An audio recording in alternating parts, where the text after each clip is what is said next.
मी आता जालन्यावरून निघालोय, पनवेलला चाललोय. इथून मागं पण माझ्यासोबत अशी 1-2 वेळेस घटना घडली. आजची ताजी घटना आहे बघा, लाईव्ह घटना आहे. हे खिळे बघा, हे समृद्धी हवे. 1 तास झाले पोलिसवाल्यांना फोन करतोय, समोरच्या गाडीचे 4 टायर पंक्चर झालेत. पोलीसची मदत अजिबात होत नाही या रोडवरती. इथून मागं पण 2 वेळा, आता पण फॅमिली सोबत आहे. हे बघा पूर्ण रस्ता जाम झाला. हे बघा पोलीस इथे उभे, अजिबात आता पोलीस आहे. हे खेळ दाखव, सगळे दाखव, खेळ पूर्ण खेळून जवळ उभे. इकडे घे, इकडे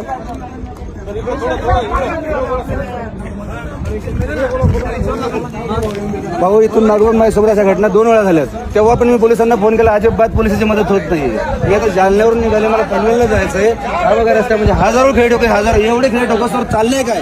अर्धा रस्ता बंद करून जर चोर खेळ ठोकतात, पोलीस करतात काय? रोडवाले कॉन्ट्रॅक्ट करतो काय? काय सुविधा आहे रोडला? कशाला हा रोड बनलाय? हा समृद्धी एका लोकांचा जीव घ्या रोड बनलाय, तेच समजत नाही.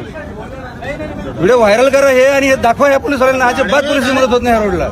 समृद्धी महामार्गावरती खिळे असल्याबाबतचा जो व्हिडिओ रात्री व्हायरल झाला होता, तर त्या अनुषंगाने मी सांगू इच्छितो की समृद्धी महामार्गावरचा 54 किलोमीटरचा जो पॅच आहे त्याच्या मेंटेनन्सचं काम चालू होतं आणि ज्या ठिकाणी हा प्रकार घडलेला आहे तर त्या ठिकाणी मेंटेनन्सचं काम चालू असताना जवळपास मागच्या 8 दिवसापासून हे काम चालू आहे.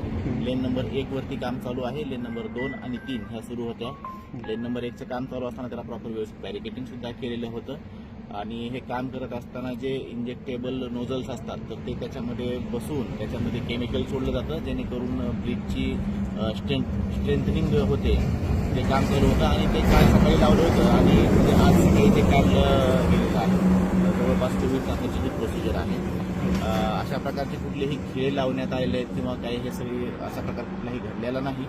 आणि ज्यावेळेस रात्री बॅरिकेड्स त्या ठिकाणी लावले होते, कुठल्या तरी एका अज्ञात व्हेकलनं ते बॅरिकेड्स तोडले गेलेले आहेत. त्यामुळे जे 2-3 व्हेकल्स आले ते पंक्चर झालेले आहेत.